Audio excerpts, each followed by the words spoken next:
이스라엘 백성들은 왕을 세우면 이스라엘이 부강한 나라가 될 거다, 잘 사는 나라가 될 거다, 이렇게 생각을 했습니다. 그런데 하나님은 인간왕이 나라를 통치한다고 해서 이스라엘이 부강하고 힘 있는 나라, 잘 사는 나라가 되는 게 아니다라고 했습니다.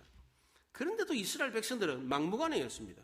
그래서 하나님이 하는 수 없이 이스라엘에 왕을 세우는 것을 허락해 주었습니다.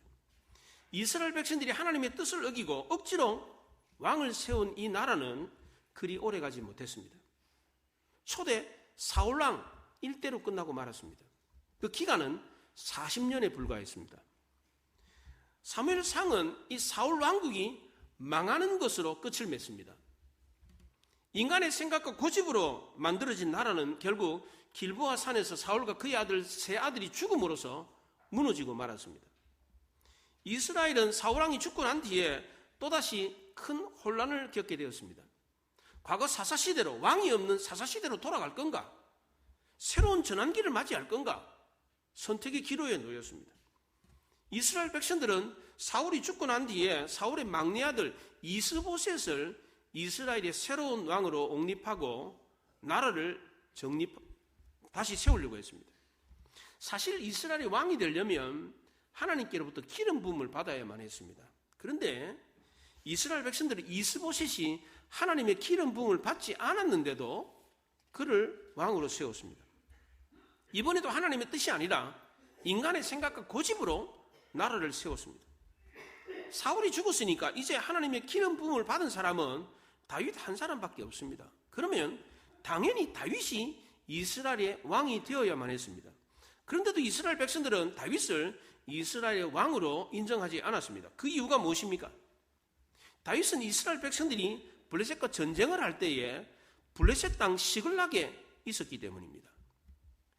다윗은 이스라엘과 블레셋 사이에 전쟁이 발발했을 때 다윗이 블레셋의 망명한 상태에 있었기 때문에 블레셋 편에서 이스라엘과의 전쟁에 참전해야만 했습니다. 그런데 다행히도 블레셋 왕 아기스의 신하들이 다윗이 전쟁에 나가는 것을 반대했기 때문에 참전하지 않고 자기가 살던 시글락으로 돌아올 수 있었습니다. 블레셋 왕 아기스의 신하들은 과거 다윗이 블레셋의 거인 장수 골리앗을 죽인 영웅이라는 것을 알고 만약 이 사람이 전쟁터에 나가가지고 변심을 하게 되면 우리 뒤에서 후방을 치게 되면 우리는 앞뒤로 적을 맞이하기 때문에 안 됩니다. 절대로 다윗을 전쟁터에 데리고 나가면 안 됩니다. 반대를 했습니다. 이 얘기를 들었을 때 다윗은 속으로는 속을 쓰렸는데 아이고 다행이다. 쾌재를 불렀어요. 속으로는. 그렇다고 이걸 또 표현할 수가 있나? 겉으로는 어떻게 했습니까? 왕이시여, 내가 지금까지 왕을 거역한 적이 있습니까? 왜 왕의 원수를 죽이려고 하는 그 전쟁에 나가려고 하는데 왜 나를 막으십니까? 이렇게 막 큰 소리를 쳤어요.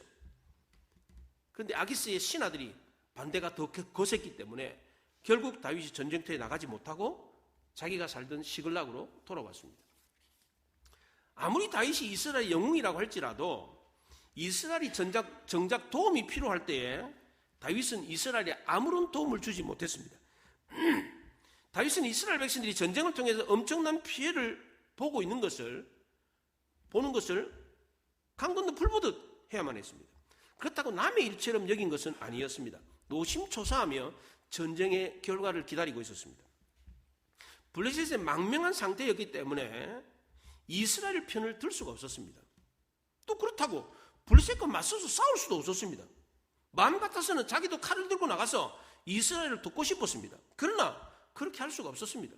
결과적으로 다윗은 이번 전쟁에 이스라엘에 아무런 도움을 주지 못했습니다. 게다가 다윗과 함께 모든 남자들이 블레셋과 이스라엘이 전쟁을 하는 그 전쟁터에 나간 사이에 아멜렉이라는 도둑 족속이 있습니다. 이 도둑 족속이 다윗이 거처하는 이 시글락을 공격해가지고 분자자들과 재산을 다 약탈해 가버렸습니다. 전쟁에 나갔다가 쫓겨왔잖아요. 다시 시글락으로 돌아오보니까 시글락 성이 텅 비었어요. 아무도 없는 거예요. 사람이 아무도 없어. 짐승도 한 마리도 없어. 아말렉 족속이 쳐들어와가지고 다 약탈해 가버렸습니다. 다윗은 자기 등에 떨어진 불을 끄는데 바빴습니다. 전쟁을 하고 있는 이스라엘을 도울 여력이 전혀 없었습니다. 아말렉을 뒤쫓아가 가지고 가족을 구출하는데 온 힘을 쏟아야만 했습니다. 다행히 이번에도 하나님의 도우심으로 아말렉을 추격해 가서 잃었던 재산과 가족들을 다 되찾아올 수가 있었습니다. 다윗은 아말렉을 공격하고 가족을 되찾아와서 마음이 너무너무 기뻤어요. 잃었던 것을 다시 되찾았으니까 얼마나 마음이 기쁘겠습니까? 그런데 이게 웬일입니까?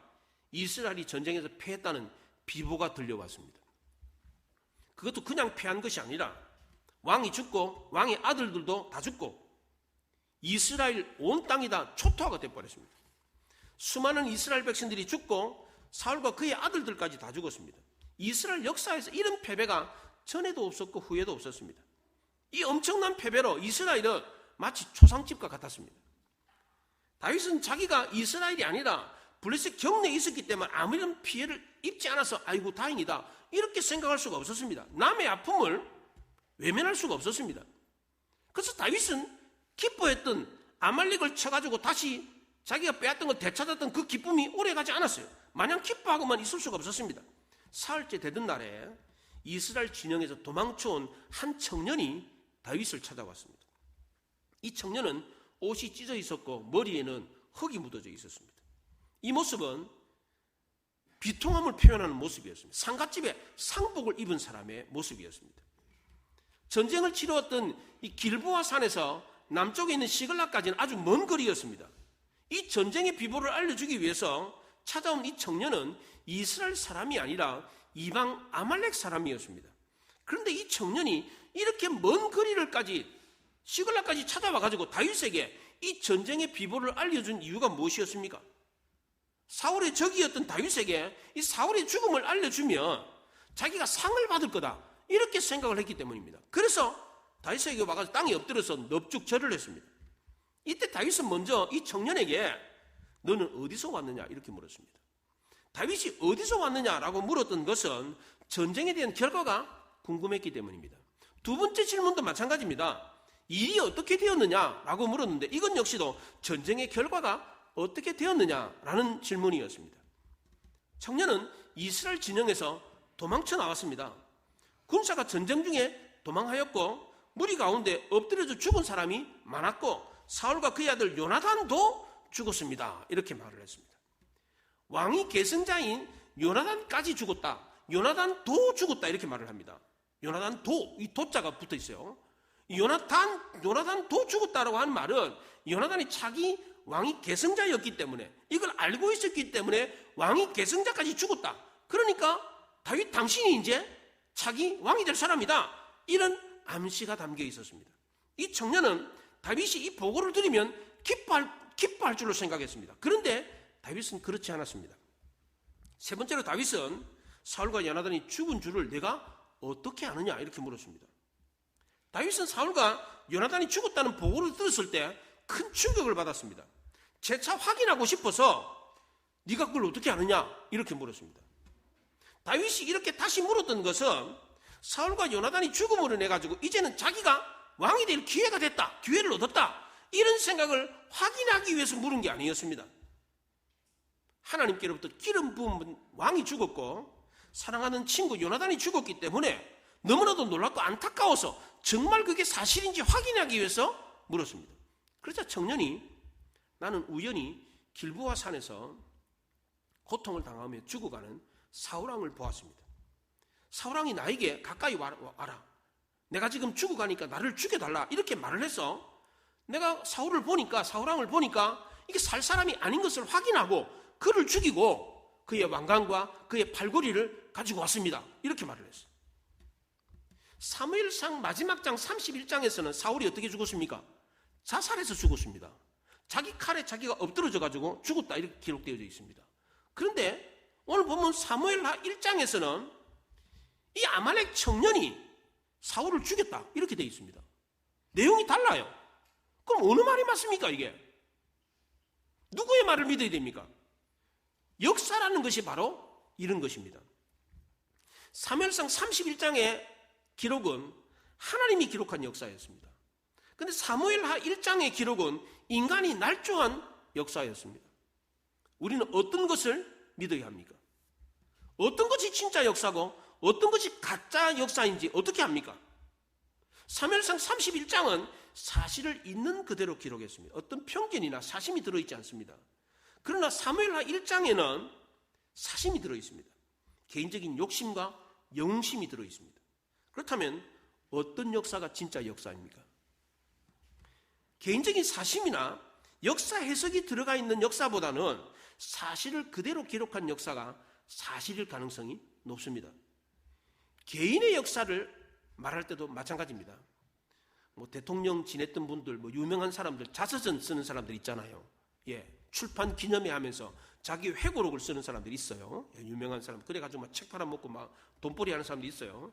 근데 그 사람들이 쓴 자서전, 전두환 씨도 썼잖아요. 자서전. 그 사람도 썼어요. 자서전. 그 자서전 어떻습니까? 그거 사실입니까? 자기가 자기의 역사를 썼으니까 거기에 사심이 들어있습니까? 안 들어있습니까? 들어있죠. 그러니까 그런 책은 읽을 때 어떻게 읽어야 됩니까? 이게 거짓일 가능성이 높다. 이게 과장일 가능성이 높다. 이런 어떤 가능성을 보고 읽어야 됩니다.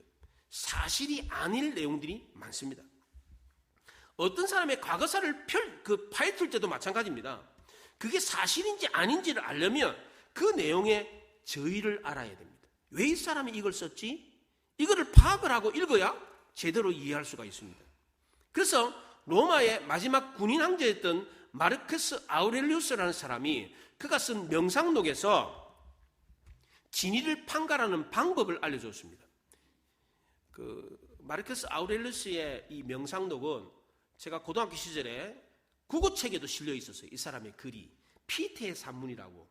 저랑 나이가 비슷한 분들은 아마 국어책 기억날 거예요. 피테의 산문이라고 국어책에 이 사람의 글이 실려 있었어요.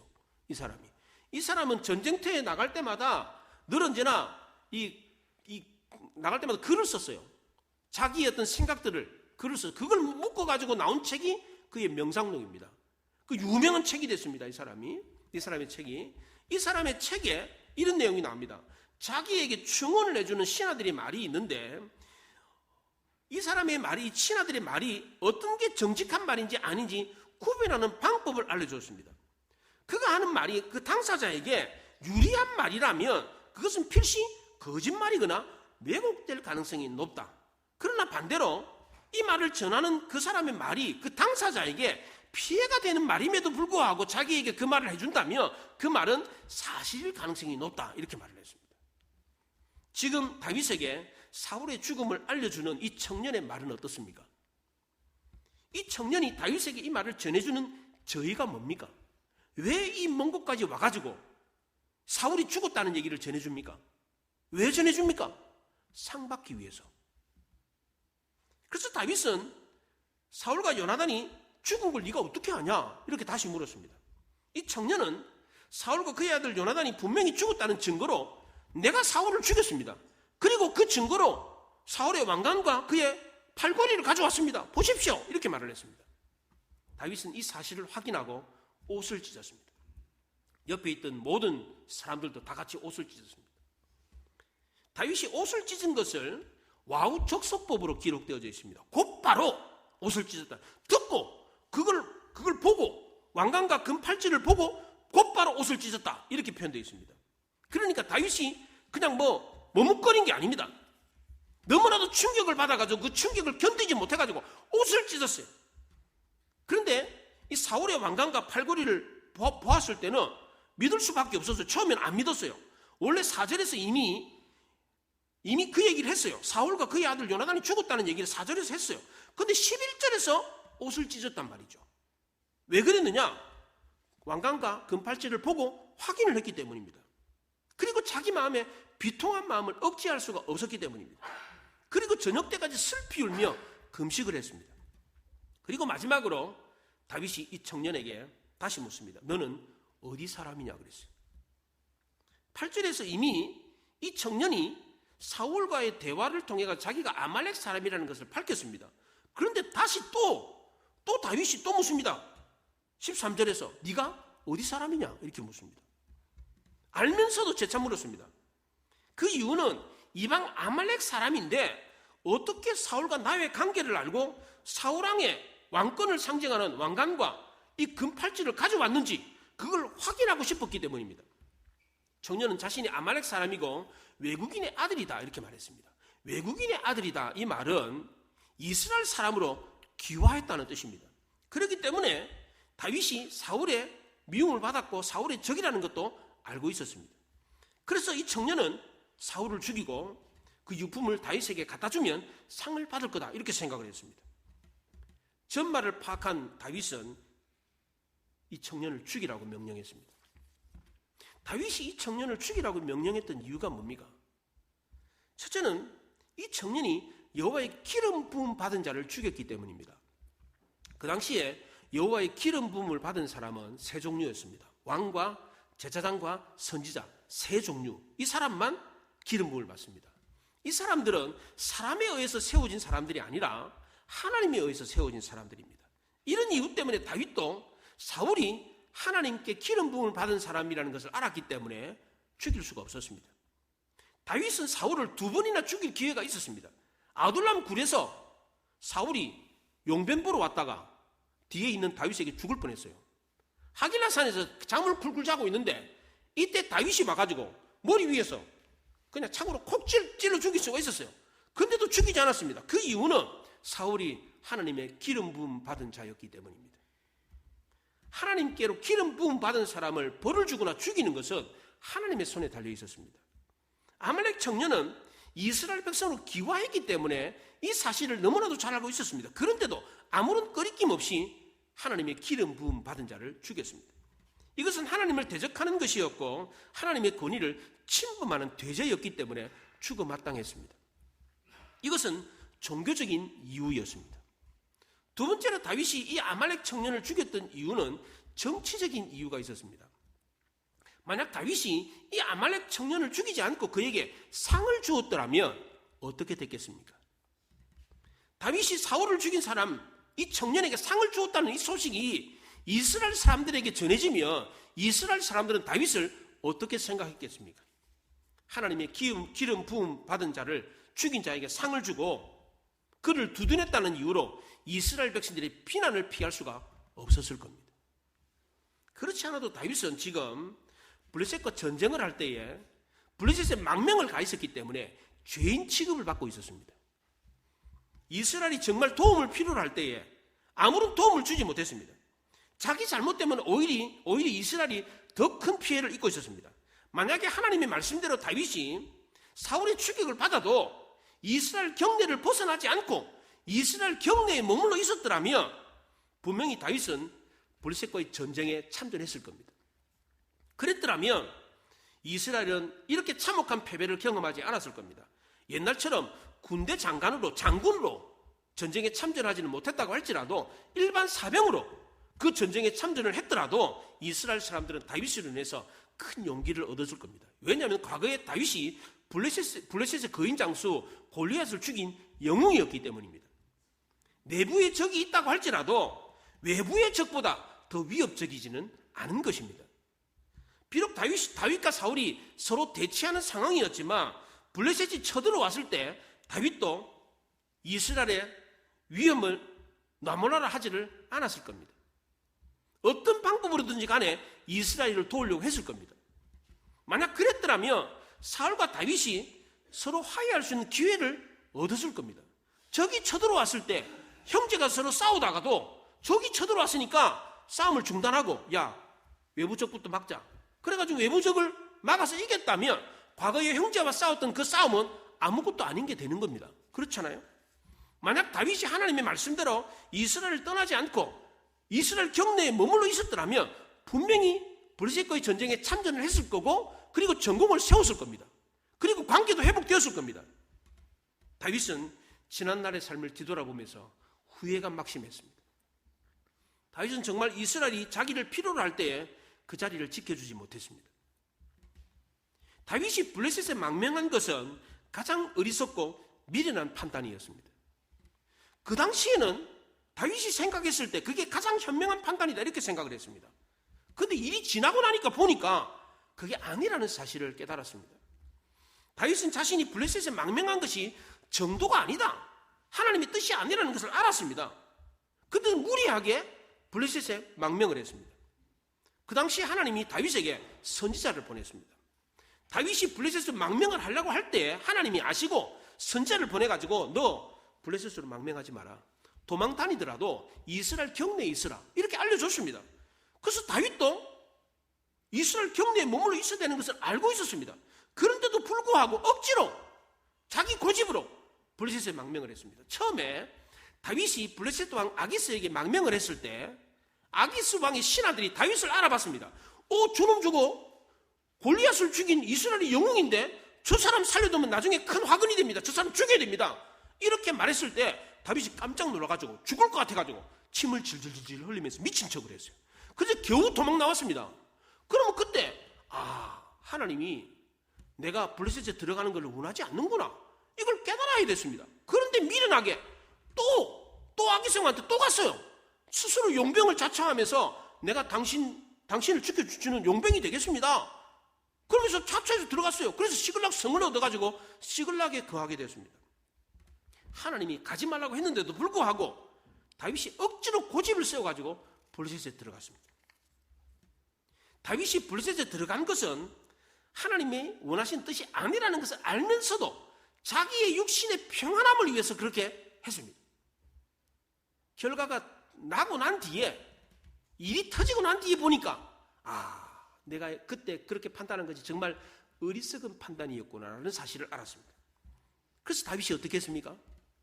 상을 받으려고 사울을 죽이고 사울의 유품을 가지고 오는 이 청년을 어떻게 했습니까? 죽였습니다.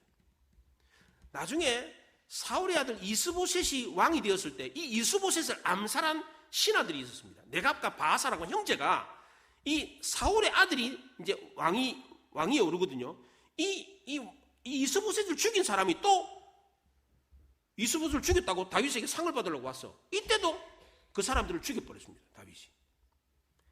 또 다윗은 시글락을 침공해서 물품을 탈취해 가던 아말렉 사람들을 추격해 가가지고 아말렉 사람들의 전리품을 빼앗아 왔습니다. 이 전리품을 자기네들만 나눈 게 아니라 이스라엘 경내에 있는 많은 성들에게 보내줬습니다. 또 다윗은 슬픈 활노래를 지어가지고 노래를 부르면서 사울과 요나단의 죽음을 애도해 주었습니다. 다윗이 슬픈 노래까지 부르면서 사울과 요나단의 죽음을 애도했던 것은 정치적인 쇼가 아니었습니다. 내가 이렇게 슬픈 표정을 지으면 이스라엘 백성들의 마음이 돌아오겠지, 이런 생각을 가지고 한 게 아니었습니다. 진심으로 우러나서 그렇게 했습니다.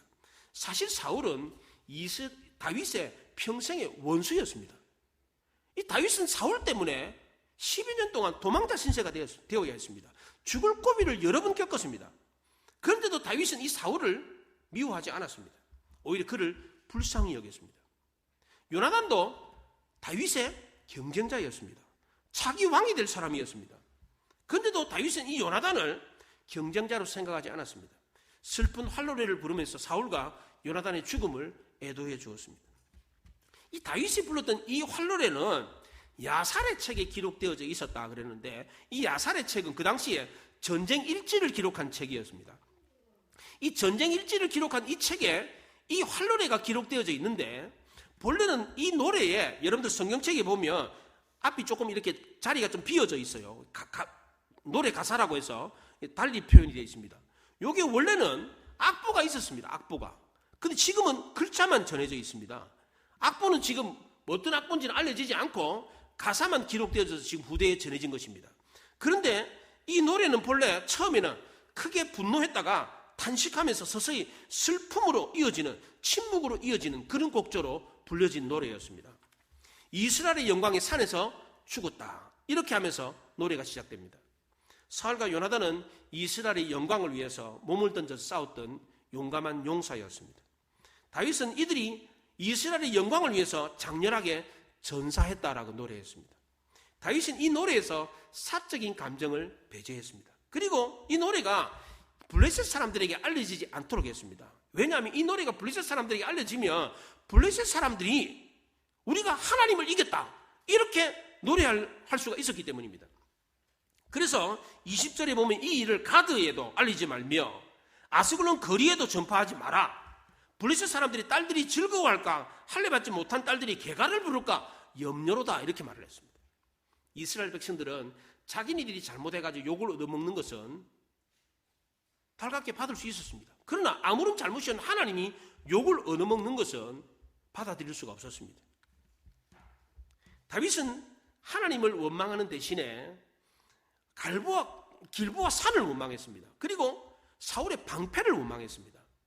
이렇게 표현했던 이유는 우리가 아무리 어려운 일을 당한다고 할지라도, 억울한 일을 당했다고 할지라도 사람을 원망하거나 하나님을 원망해서는 안 된다는 뜻입니다. 글을 읽어보면 다윗의 노래에 하나님을 원망했다든지 사울을 원망했다든지 하는 가사가 전혀 나오지 않습니다. 아무리 억울한 일을 당했다고 할지라도 다윗이 누구를 원망했어요? 산을 원망했어요. 방패를 원망했어요. 예. 사람을 원망하지 않았습니다. 하나님을 원망하지 않았습니다. 그래서 우리도 아무리 원망스러운 일을 겪는다고 할지라도 사람을 원망하거나 하나님을 원망해서는 안 된다는 겁니다. 다윗은 이 활로를 부르면서 단 한 번도 사울을 원망한 적이 없었습니다. 오히려 사울을 더 영광스럽게 치켜 세워 올려주었습니다. 이스라엘의 영광이요 길보아 산에서 쓰러진 용사라고 했습니다. 다윗은 사울의 허물은 덮어주고 사울의 장점을 드러내 주었습니다. 22절 하반절에 사울의 칼이 헛되이 돌아오지 아니하였도다. 사울은 충분히 자기 몫을 다하고 죽었다 이렇게 말했습니다. 또 24절에서는 사울이 나라를 지켜주었기 때문에 여자들이 붉은 옷을, 아주 화려한 옷을 입었고 금놀이개를 찼다 이렇게 말을 했어요. 그래서 여자들도 이 사울의 죽음을 애곡하도록 했습니다. 또한 다윗은 친구 요나단의 죽음도 애도해 주었습니다. 26절에 그대가 나를 사랑함이 기이하여 여인의 사랑보다 더하였도다 그랬습니다. 다윗과 요나단의 이 사랑은 연인 간의 사랑보다 더하다 그랬습니다. 이 두 남자의 사랑은 현대의 동성애의 사랑을 말하는 것이 아닙니다. 이 두 사람의 사랑은 신앙 안에서 깊은 우정과 존경을 나누는 사랑이었습니다. 다윗은 할노래를 부르면서 두 용사가 엎어졌도다 라고 시작해서 두 용사가 엎어졌다 이렇게 끝을 맺습니다. 다윗은 이 노래로 시리에 빠진 이스라엘 백성들을 위로했습니다. 이 노래로 실감나게 자신의 감정을 있는 그대로 절제된 모습으로 표현을 했습니다. 이 노래는 활로 표현을 했기 때문에 활기차고 힘이 있었습니다. 우리나라로 말하면 악기가 줄이 있는데 이 줄에다가 뭘 긁으면 소리가 나잖아요. 지지지지 소리가 나잖아요. 우리나라에 아쟁 같은 악기, 찡찡찡 소리 나는 악기 있잖아요. 이런 악기입니다. 이런 악기, 지지지지 하는 이런 슬픈 곡조예요. 이게 들리는 소리가 아쟁이라는 악기 아십니까, 여러분들? 조그마한 이 동그란 게다가 길쭉하게 생겨가지고 줄 달아가지고 이렇게 밑에서 긁어요. 이렇게 긁으면 이렇게 소리가 나는 거예요. 이게 여기 위에서 음정을 잡고 이렇게 긁으면 소리가 나는 게 현악기입니다.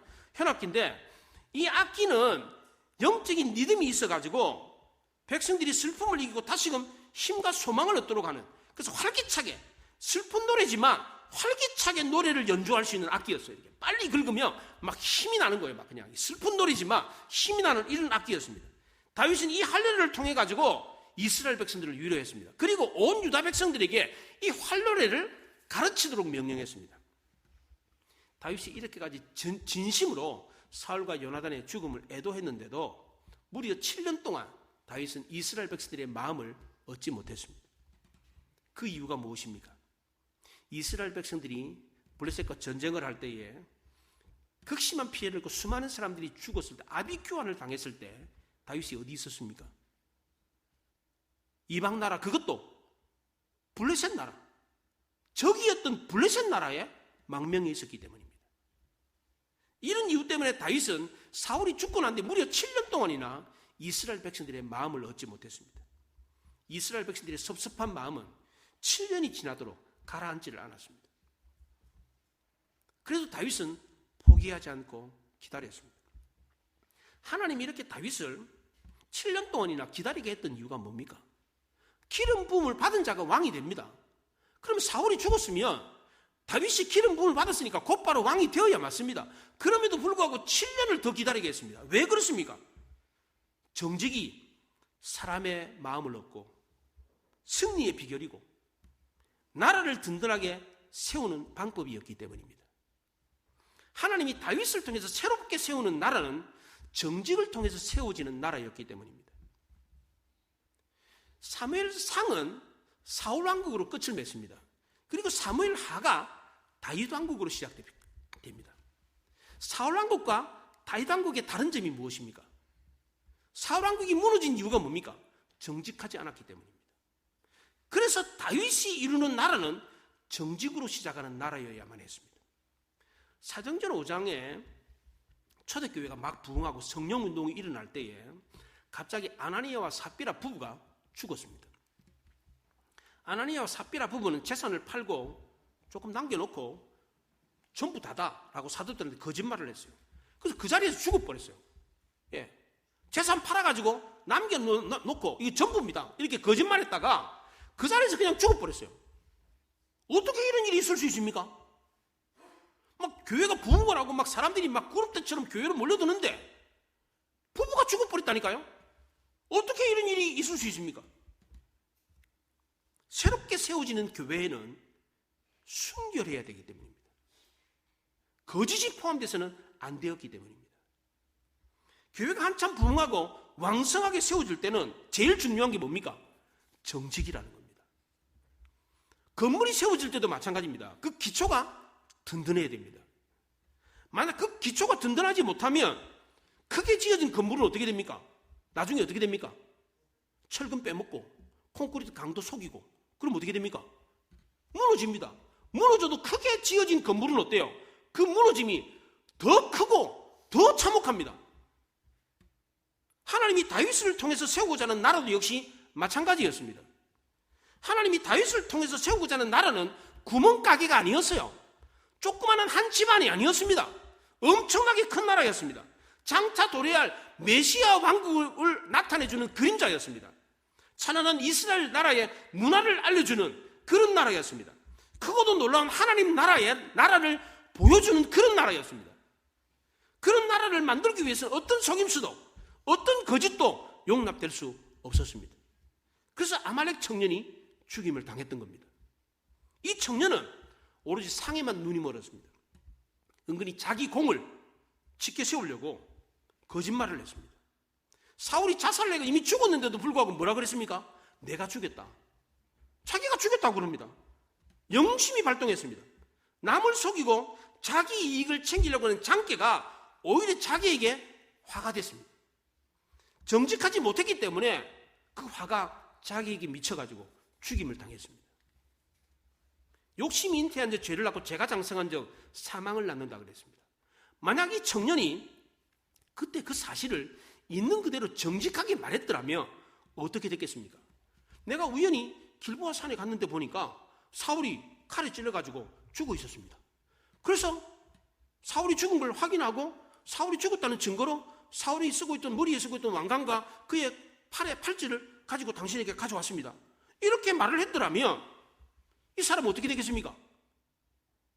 혹시 그걸 가져오면서 내가 이걸 다윗에게 갖다 주면 상을 받겠지, 이런 사심을 가지고 왔다고 할지라도 정직하게 말했기 때문에 이 사람은 죽지 않았을 겁니다. 그렇잖아요? 그 길보아 산에서 시글락까지 그 먼 거리까지 그것을 가져와가지고 사울의 죽음을 그 비보를 알려줬으니 얼마나 고마운 일입니까? 그렇잖아요. 물론 상 받으려고 욕심은 있었지만 그러나 있는 그대로 보고를 했더라면 상은 못 받았다고 할지라도 죽지는 않았을 겁니다. 그렇잖아요? 지금 다윗이 세우고자 하는 나라는 그 어떤 거짓도 속임수도 용납될 수가 없었습니다. 그래서 이 청년을 죽일 수밖에 없었습니다. 하나님이 용납하지 않았습니다. 다윗도 용납할 수 없었고요. 하나님이 다윗을 통해서 세우고자 하는 나라, 새롭게 세우고자 하는 나라는 정직으로 세워진 나라였습니다. 지금 전 세계에서 가장 잘 사는 나라가 어느 나라인지 아십니까? 싱가포르입니다. 싱가포르는요, 서울만한 나라예요. 서울. 이 서울보다도 더 작아요. 자원이 나는 나라도 아닙니다. 예, 이게 그 말레이시아 반도 그 제일 끝에 그 항구잖아요. 항구 나라예요. 그 조그만 코딱지만한 나라예요. 그런데 그 나라가 제일 잘 살아요. 제가 호주에 어학연수 갔을 때 한국인 학생 4명을 모아가지고 아파트 하나를 렌트를 했어요. 그래서 4명이서 모아가지고 임대료를 냈다고. 근데 그 옆집에 싱가포르 아가씨가 살았는데 혼자서 아파트 하나를 임대해가지고 그렇게 어학연수 받고 있더라고. 그 온매 기주고. 와, 그래서 싱가포르 애들 잘 사는구나. 우리는 4명이서 돈 모아가지고 그래가지고 같이 렌트비 내고 그렇게 공부했는데 그 옆집에 아가씨는 혼자서 렌트비 다 내고 그렇게 생활을 하더라고. 그래서 야, 진짜 싱가포르이 잘 사기는 잘 사구나. 제가 그걸 알았어요. 이 싱가포르라는 나라가 지금 잘 사는 이유가 뭡니까? 나라의 기초를 정직으로 삼았기 때문입니다. 싱가포르만큼 정직한 나라가 없습니다. 뇌물 용납이 안 됩니다. 그래서 싱가포르이 전 세계 모든 사람들에게 인정을 받았기 때문에 안심하고 그 나라에 배를 댈 수가 있었던 겁니다. 그래서 지금 전 세계에서 가장 잘 사는 나라예요, 싱가포르이. 삼성도 마찬가지입니다. 삼성이 추구하는 기업의 모토가 정직입니다. 삼성이 지금 세계 최고의 기업이 될 수 있었던 이유가 바로 정직입니다. 지금 중국이 정직하지 않습니다. 최근에 뉴스에 보니까 군 장비에, 군사 시설에 이 중국 차들이 못 들어오게 한답니다. 중국 차들에 달려있는 그 블랙박스 있잖아요. 블랙박스에 거기에 그 칩이 담겨 있는데 그게 중국으로 인터넷 연결되면 중국으로 정보가 고스란히 간대요. 그걸 알아가지고 전 세계 사람들이 깜짝 놀래가지고 특히 군사 시설에는 중국 전자제품을 얼씬도 못하게 해요. 못 믿겠다는 거예요, 중국을. 실제로 그렇습니다. 가정에 왜 그 로봇들 가정에 왜 감시 카메라들 있잖아요. 왜 거기에 칩이 달려 있대요. 그게 뉴스에 났어요. 칩이. 그 알지 못하는 칩이 달려 있어. 그 칩이 온라인에 연결되면 그 정보가 고스란히 중국으로 간다는 거예요. 이게 거짓이 아닙니까? 이게 거짓으로 기업을 운영하는 기업이 얼마나 가겠어요, 이게. 기업도 그렇고 나라도 마찬가지입니다. 사울이 세우고자 했던 나라가 금방 무너졌던 이유가 무엇입니까? 하나님 앞에 정직하지 못했기 때문입니다. 하나님이 아말렉을 진멸하라고 했을 때 사울이 뭐라 그랬습니까? 다 진멸했습니다. 그랬어요. 근데 사무엘이 여기 들리는 소리는 저거 뭐냐 그랬더니 저거요. 저거 하나님께 제사 지내려고 남겨뒀습니다. 이렇게 거짓말을 했어요. 이 거짓말 때문에 사울 왕국이 무너지기 시작했습니다. 다윗은 사울 왕국이 어떻게 해서 무너진지를 알았기 때문에 하나님 앞에서 정직하려고 했습니다.